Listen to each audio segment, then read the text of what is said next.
of European continent and we choose Netherlands country to be our discussion for today. We would like to introduce ourselves first. Start from. Hello, I'm Kamala dari Tapiana, NPM 0032. Hello, I am Putu Atiase, NPM 001. And I am Desaidia Nandika Mulia Putri, NPM 0009. And the last is me, Putu Mulia Putri, NPM 0027. Okay, let's get started. Happy watching. The Netherlands, informally Holland, is a country located in northwestern Europe with overseas territories in the Caribbean. It is the largest of 4 constituent countries of the Kingdom of Netherlands. The Netherlands consists of 12 provinces. It borders Germany to the east and Belgium to the south, with a North Sea coastline to the north and west. It shares maritime borders with the United Kingdom, Germany, and Belgium in the North Sea. The country's official language is Dutch, with West Frisian as the secondary language in the province of Friesland. Dutch Saxon and Limburgese are recognized regional languages, while Dutch Sign Language, Sinti-Romani, and Yiddish are recognized non-territorial languages. Dutch, English, and Papiamento are official in the Caribbean territories. The Netherlands has been a parliamentary constitutional monarchy with a unitary structure since 1848. The country has a tradition of politicization and long record of social tolerance, having legalized abortion, prostitution, and human euthanasia, along with maintaining a liberal drug policy. The Netherlands abolished the death penalty in civil law in 1870, though it was not completely removed until a new constitution was approved in 1988. The Netherlands allowed women's suffrage in 1990 and was the first country to legalize same-sex marriage in 2001. Its mixed market advanced economy has the 12th highest per capita income globally. The Netherlands ranks among the highest international index of press freedom, economic freedom, human development, and quality of life, as well as happiness. So next material is about culture and value in Netherlands will be presented by Wulan. Now I would like to explain about cultures in Netherlands.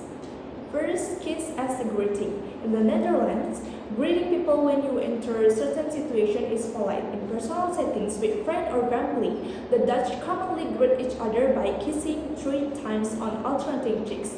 Kissing 3 times only applies to friends or family. If you are meeting someone for the first time, it's good etiquette to just shake hands and introduce yourself to everyone attending. Second, calling people's name. In some professional or formal settings, it's common to address a person by their given name or with titles such as Meneer, which means Mr., or Mevrouw, which means Mrs. or Miss, followed by their last name. Third is on time and value the time. An important aspect of Dutch etiquette involves having good timekeeping habits. The Dutch tend to take punctuality very seriously, so make sure you arrive at appointments on time. If you are running more than 5 minutes late, you should inform the people expecting you. In addition, Dutch people are known to schedule plans weeks or even months in advance. With that in mind, it's best to avoid showing up at someone's house unannounced. Fourth is direct eye contact. The Dutch have a very direct manner of speaking. They will often start by giving their opinion and then provide the reason for their opinion. If they don't know something, they will often just say so without feeling stupid or embarrassed. The same approach is used when asking you something. They do not mean to criticize your country or habits. They simply want to know something. Direct eye contact is also customary. Not making direct eye contact is often considered strange or impolite. And the last culture in Netherlands is avoid topic of conversation that are considered private. In the culture of Netherlands, people have great respect for privacy. If someone wants to discuss something or wants to be introduced to someone, they must take the initiative and express this. When you're in a conversation with Dutch people, it's a good idea to be aware of some topics that are considered impolite. In general, the Dutch avoid discussing a subject that could place people in any kind of hierarchy. For instance, you should not discuss money or personal wealth with people you don't know well. On the other hand, Dutch people are much more open when speaking about certain topics that are taboo in other cultures. And now I would like to explain about values in Netherlands. First is about freedom. In the Netherlands, everyone is allowed to think, do, and say as they wish. This means that everyone may state their own opinion, everyone may follow their own religion, being free in their choice whether or not to believe. Everyone is free in their own sexual orientation, and everyone is entitled to their own choices and independence. And the next is about equality. In the Netherlands, all citizens are treated equally. They do not accept discrimination against gender, religion, ethnic, or sexual orientation. The Netherlands is a global champion for gender equality, particularly in the field of sexual and reproductive health and rights. Next is about solidarity. In the Netherlands, citizens are jointly responsible for society. All citizens have the right to a safe living environment, decent housing, fair employment conditions, minimum wage, good education, and medical care. The government has the duty to protect people from exploitation and inequality or treatment. And the last is about participation. In the Netherlands, they request that all citizens contribute to a pleasant and safe society, for example, by working, going to school, or carrying out voluntary work. The latter is possible within the neighborhood, at school, or in association. The next material is about custom and stereotype. It will be explained by Diana. Now I'm going to talk about custom and stereotypes in Netherlands. There are some customs that I'm really interested to discuss about. Let's get started with the first one. The first one is taking multiple children on a bike. Similar to the other European nations that are well known for using bicycles as a form of transportation, the Netherlands also uses bicycle as a regular form of transportation. In fact, the number of bicycles in Netherlands is 2 times more than the population in that country. Therefore, a number of bicycle designs were created that make it simpler for people to ride or carry objects on bicycles. And it's not surprising at all to see parents cycling while carrying 2 kids or even more. The second one, we have prefer mayonnaise over the ketchup to eat their fries. So Dutch people, unlike in America where usually eat fries with ketchup, in the Netherlands they eat fries with mayonnaise. This is because they have their own mayonnaise which has a thinner, lighter, and sweeter texture than the mayonnaise. It's called frite sauce. Next, Dutch people like outdoor walks in the parks or roadside shops. The majority of Dutch people walk and ride bicycles, so they enjoy being outside and prefer urban scenery. Because of that, the park is one of their favorite hangout spots.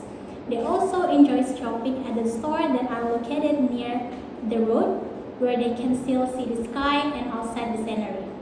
In contrast, in Indonesia, which has large malls and high buildings, the malls in Netherlands are smaller and it only have 2 or 3 floors.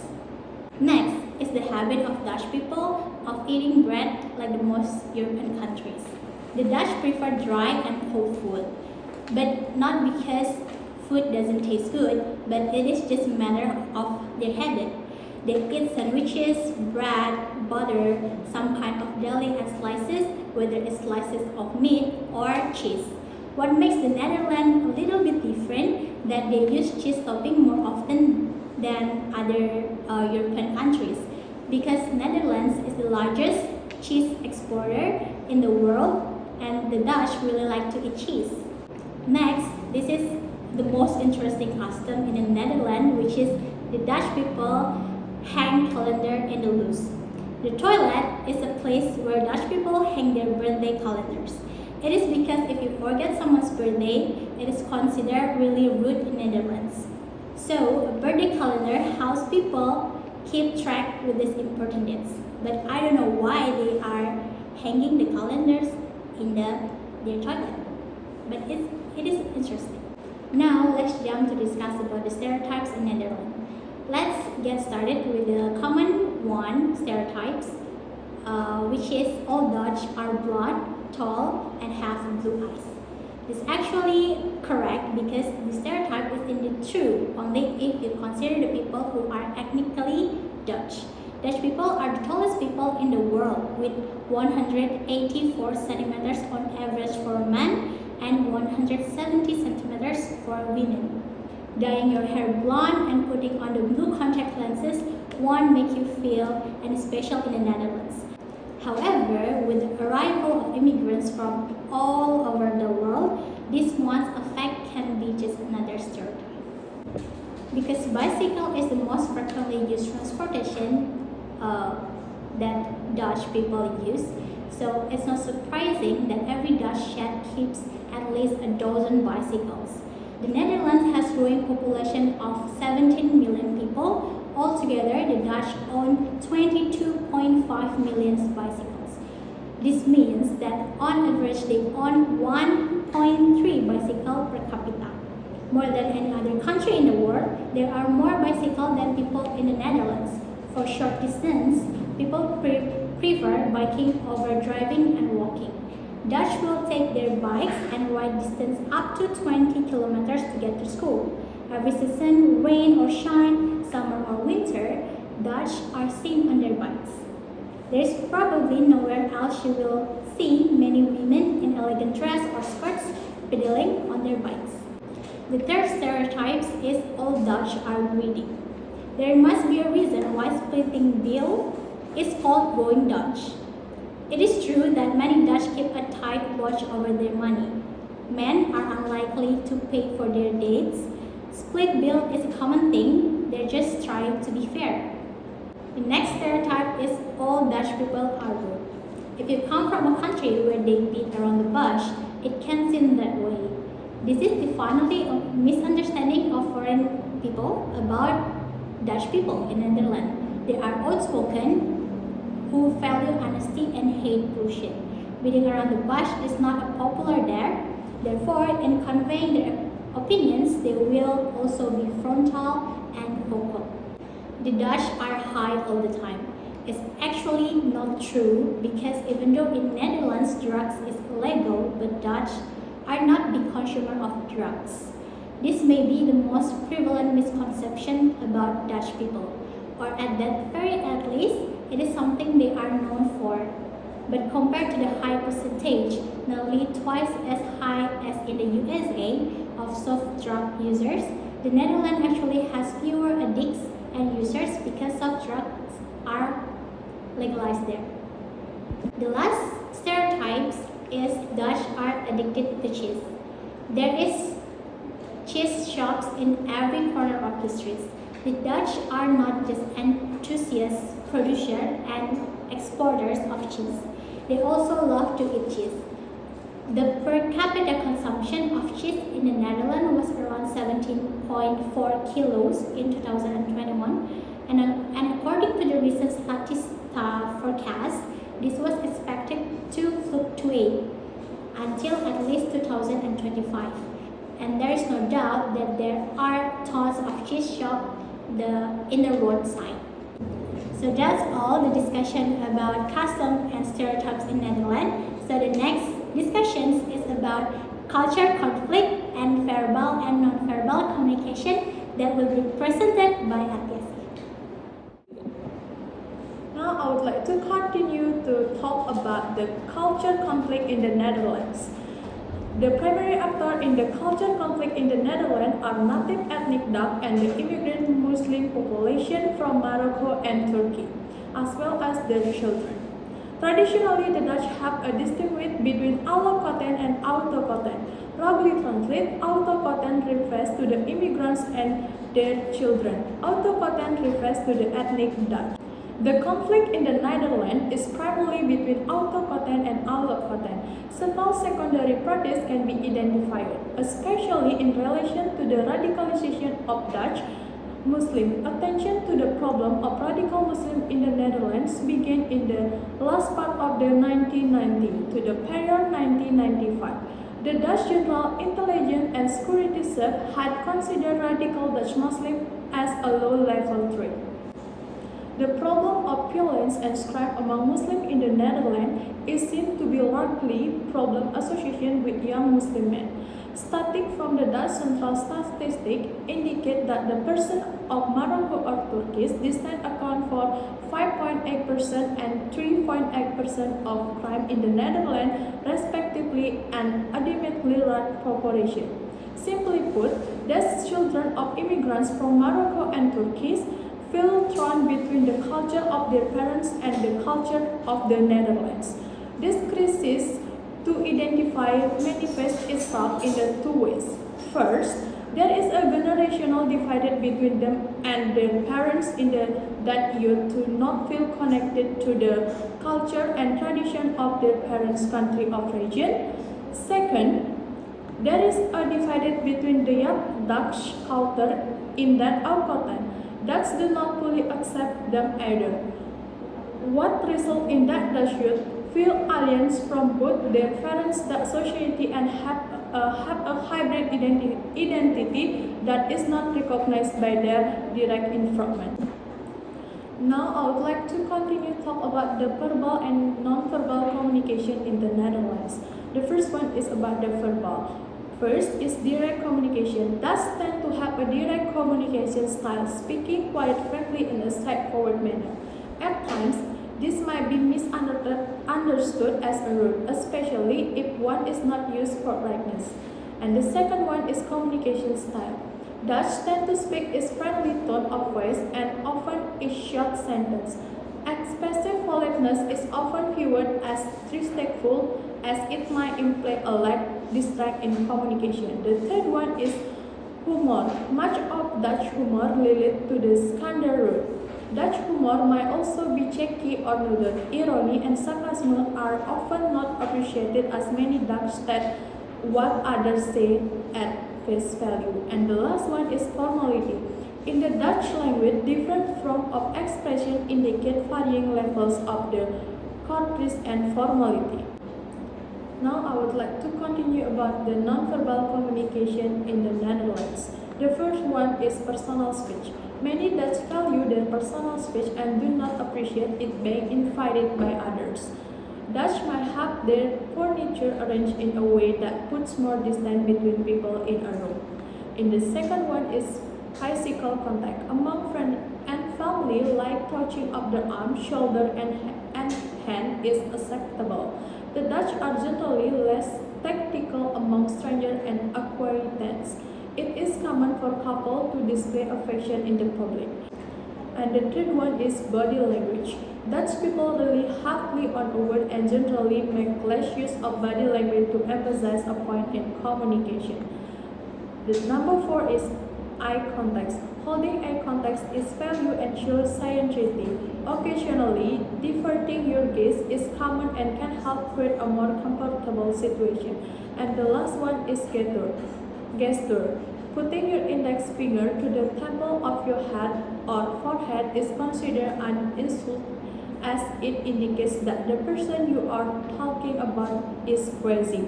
Pointing is also considered rude in Netherlands.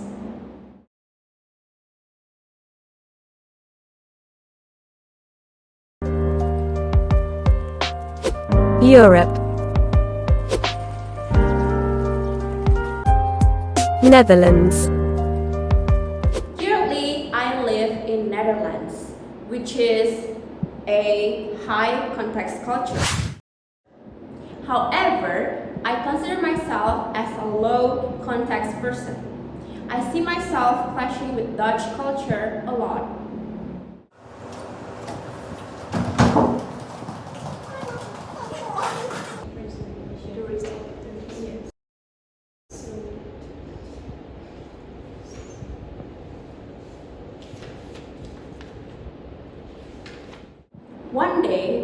my work, I came 10 minutes late. I was worried about being late, so when I come in, I just threw my things and started to work immediately. Didn't say anything apart of being very sorry. Jessica, can you come to my room? Okay.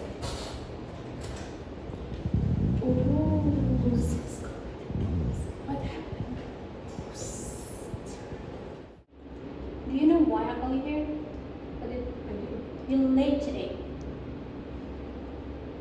And you didn't give any reason or explanation about that. Do you think is it acceptable? You're just not being reliable and responsible to your job. Can you explain? First of all, I am really sorry for that. I didn't mean to come late here because I think it's only 10 minutes late. I think it's okay for me to come late. And I'm so sorry about that. You can see that my apology in body language didn't work out because they expected warning, explicit reasoning, and explanation. I wondered how one can be so strict if you see that I'm truly sorry for what happened.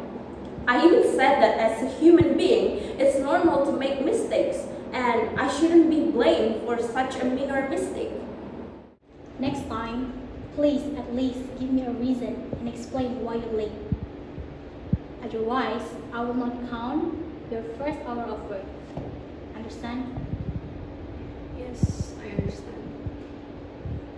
Good. You may leave the room. It might sound harsh, but all of the situation could have been solved if I would have been more explicit and they would have looked beyond the words, like how worried and apologetic I was.